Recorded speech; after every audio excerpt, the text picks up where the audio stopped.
दोस्तों इमेजिन कीजिए कि जब आप सुबह सोकर उठते हैं और फ्रेश होने के लिए अपना नल खोलते हैं, लेकिन वहाँ से पानी की एक बूंद भी नहीं निकलती है। आपको शायद लगता है कि शायद टंकी खाली हो गई हो, लेकिन जब आप घर से बाहर निकलते हैं तो पता चलता है कि पूरे शहर के नलों में पानी छोड़कर सिर्फ हवा बाहर आ रही है।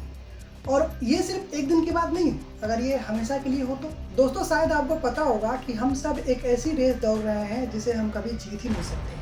हम बड़ी बड़ी गाड़ियाँ खरीद रहे हैं, 5-5 करोड़ के फ्लैट्स ले रहे हैं, लेकिन हम ये भूल गए हैं कि बिना पानी के ये सब चीज़ें सिर्फ एक सीमेंट का डब्बा बनकर रह जाएगी। दोस्तों हमारे देश में दुनिया की कुल 20% आबादी रहती है और हमारे पास रहने के लिए ज़मीनें दुनिया की मात्र 2% है और पीने के लिए पानी दुनिया की मात्र 4% है।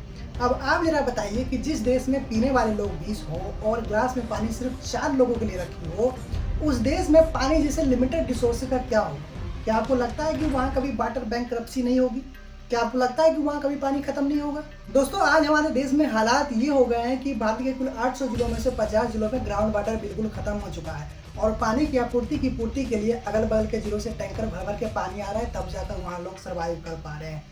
और अगर यही स्पीड से काम होता रहा तो कई सारे सर्वे, कई सारे रिपोर्ट ये बताते हैं कि 20 सालों के अंदर भारत के लगभग 200 जिलों में ग्राउंड वाटर बिल्कुल खत्म हो जाएगा। दोस्तों कभी आपने सोचा है कि जिस शहर को हम सिलिकॉन वैली कहते हैं, जहां करोड़ों के पैकेजेस मिलते हैं, वो शहर आज ड्राई सिटी बनने के कगार पर है? जी हाँ दोस्तों, बेंगलुरु के आज हालात ये हो गए हैं कि वहाँ पर लोग नए घर लेने से पहले BHK नहीं, बल्कि सबसे पहले ये पूछते हैं कि भाई पानी का टैंकर कितने बजे आता है।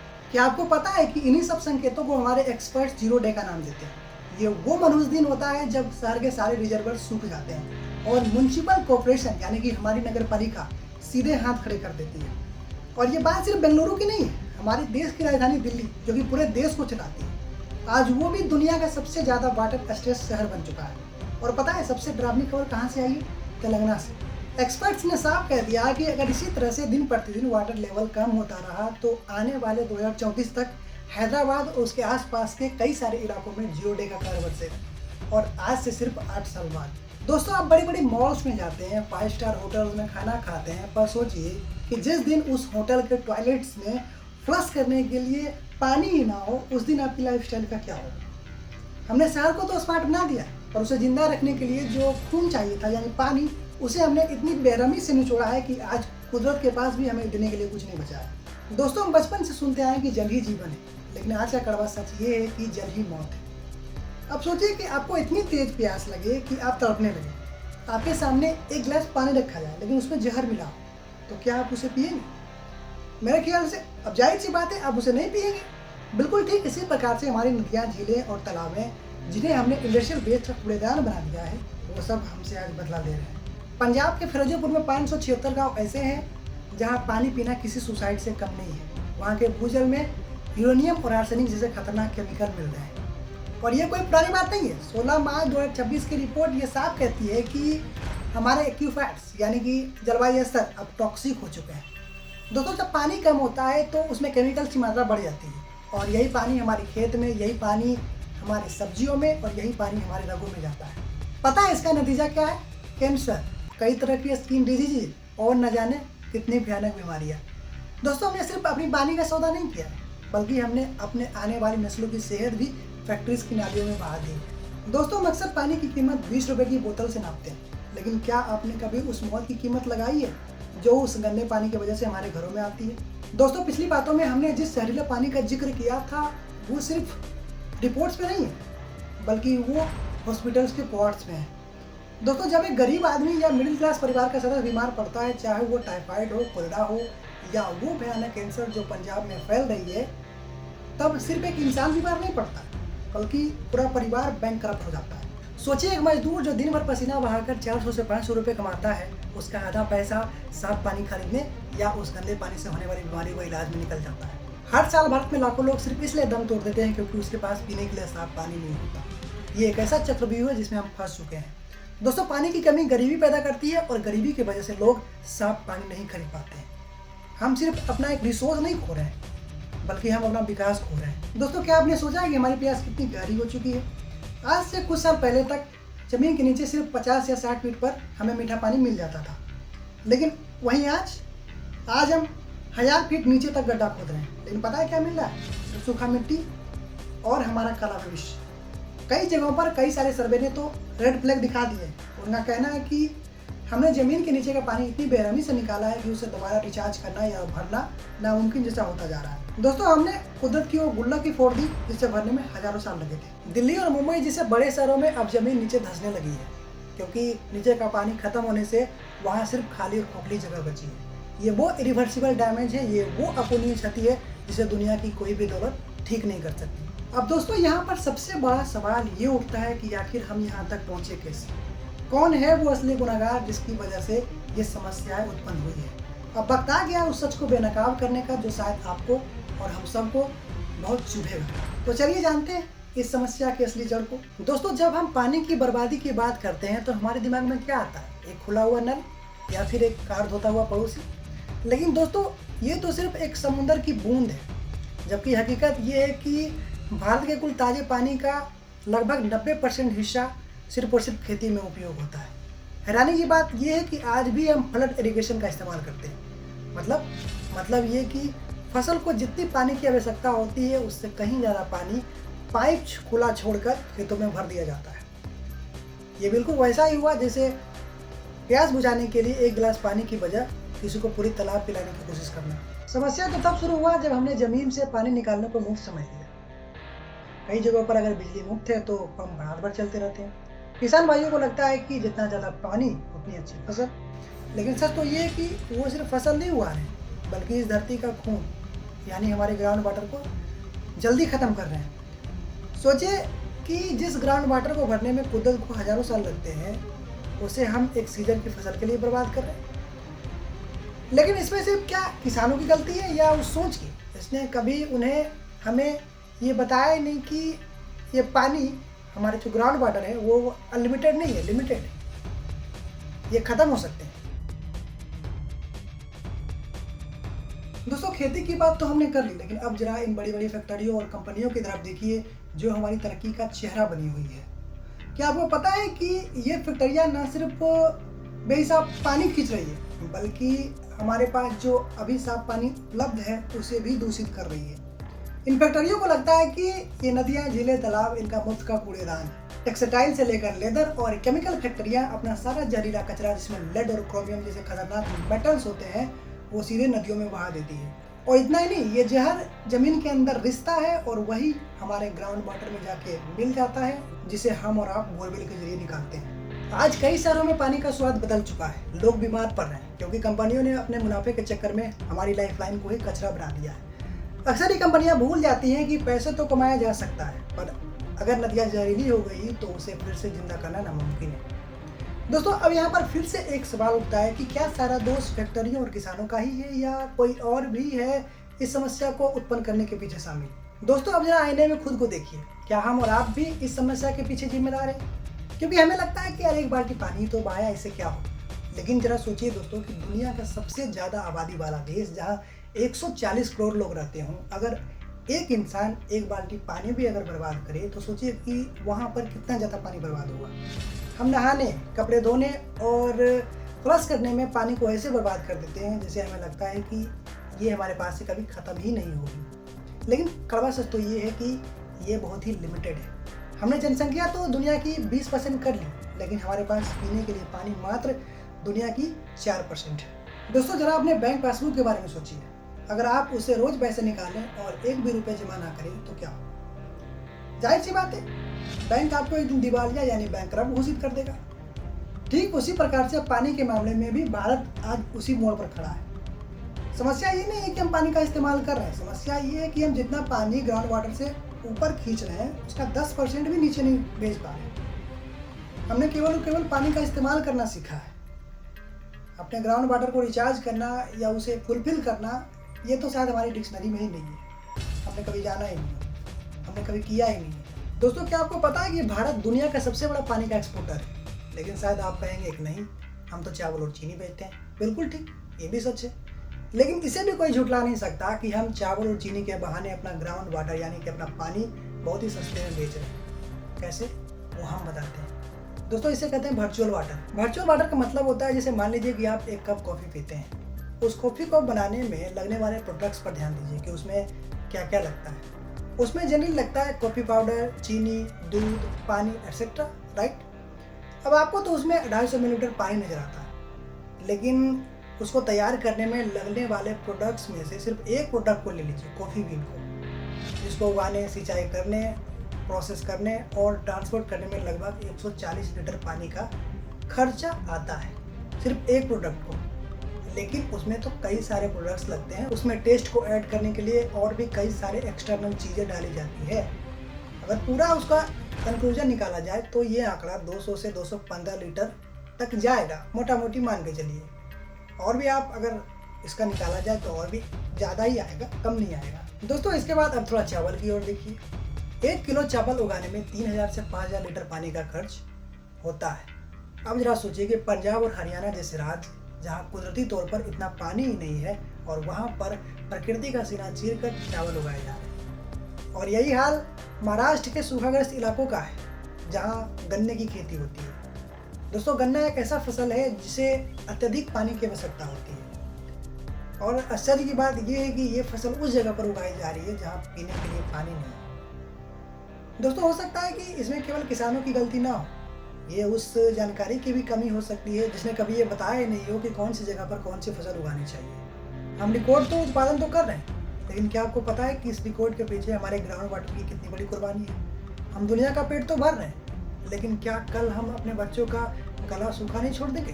दोस्तों क्या आपने कभी सोचा है कि बारिश का वो पानी जो कभी बारिश के दिनों में सड़कों पर लबालब भर जाता है, वो आखिर जाता कहाँ है?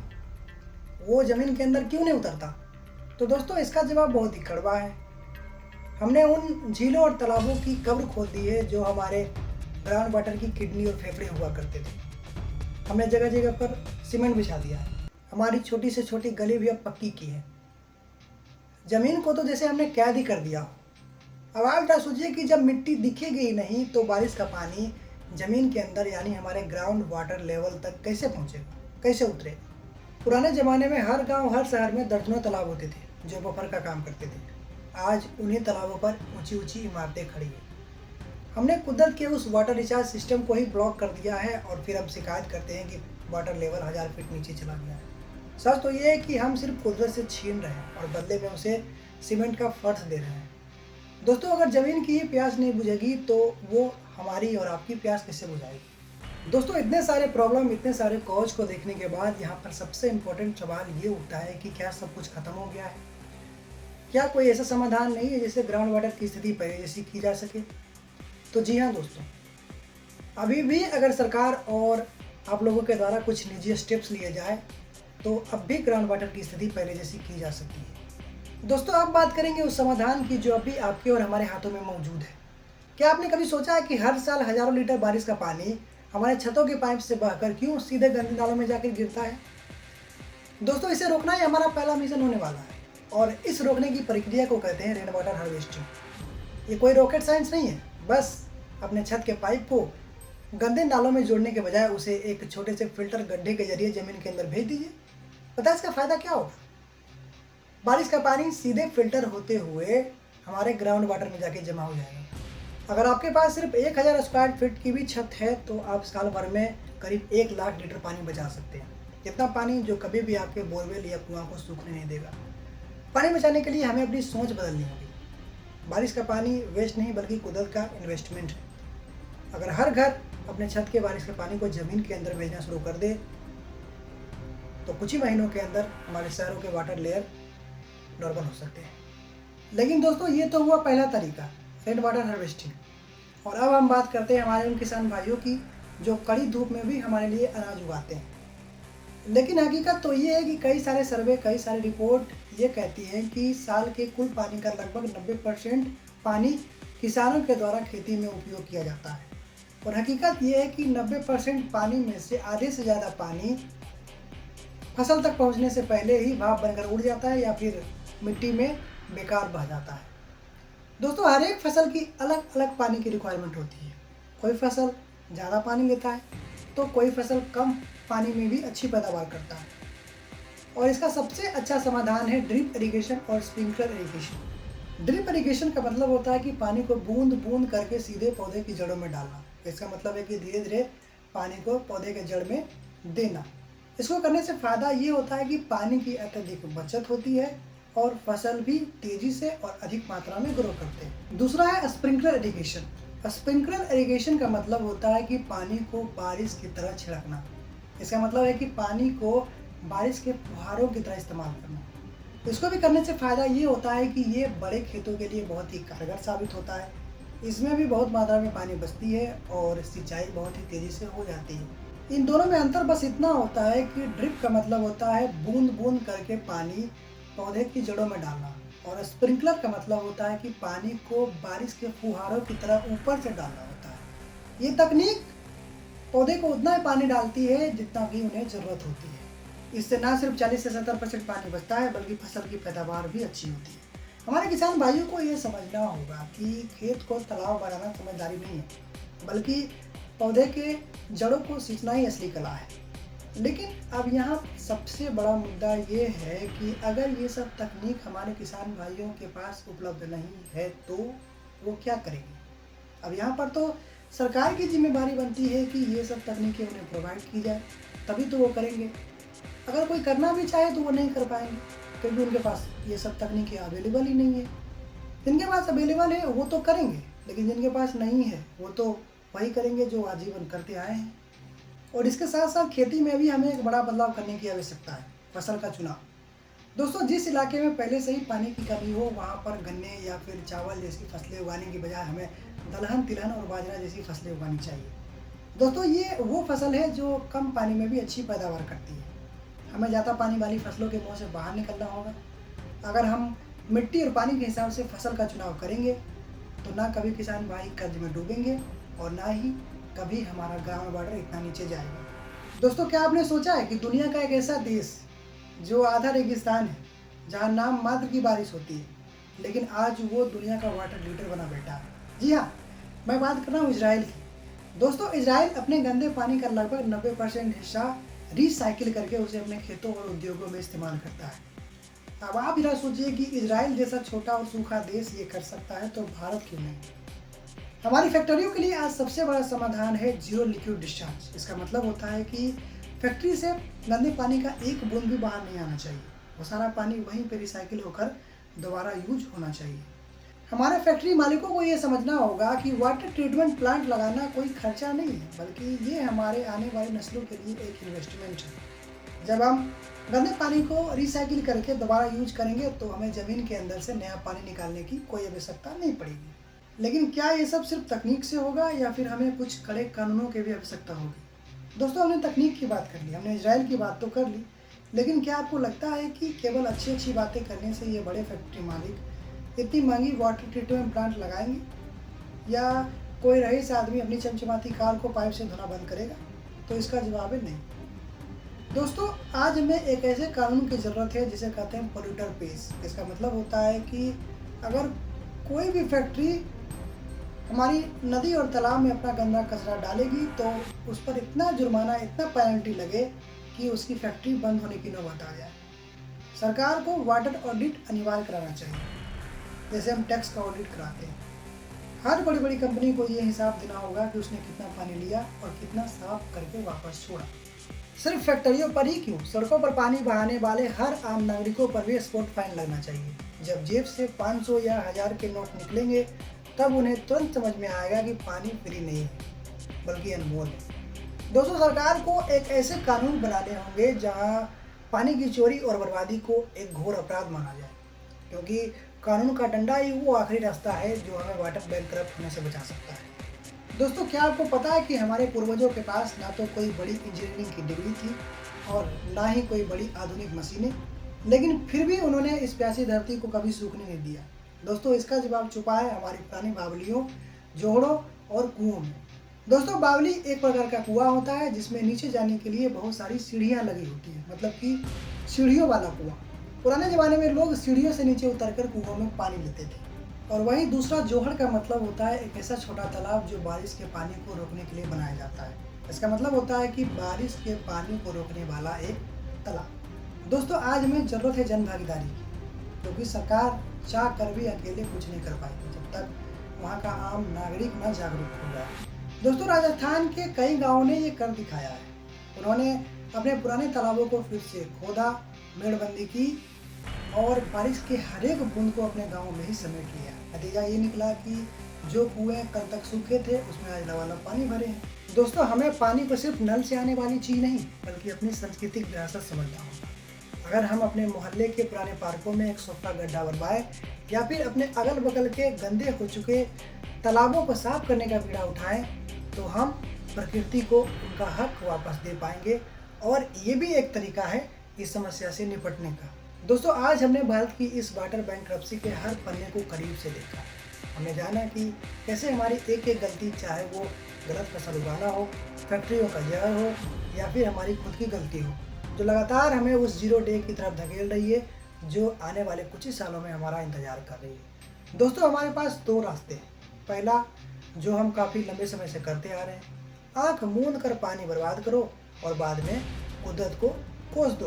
और वहीं दूसरा है जहाँ हम अपनी जिम्मेदारी खुद समझते हैं कि पानी बचाना है। दोस्तों, याद रखिए, सरकार कानून बना सकती है, तकनीक समाधान दे सकती है, लेकिन जब तक हम और आप, चाहे हम किसान हो, फैक्ट्री मालिक हो या फिर आम नागरिक, पानी की इज्जत करना नहीं सीखेंगे तब तक कोई भी बदलाव नामुमकिन रहेगा। अब आपका फैसला क्या है? क्या आपको एक प्यासा भारत चाहिए या फिर एक सुरक्षित और खुशहाल भारत? अपनी राय नीचे कमेंट बॉक्स में ज़रूर बताइए और इस वीडियो को हर एक हिंदुस्तानी तक पहुंचाइए ताकि कल कोई ये ना कह पाए कि हमें तो पता ही नहीं था, हमें तो किसी ने बताया ही नहीं। दोस्तों, वीडियो यहीं तक था। तब तक सजग रहिए, सुरक्षित रहिए। जय हिंद, वंदे मातरम, भारत माता की जय।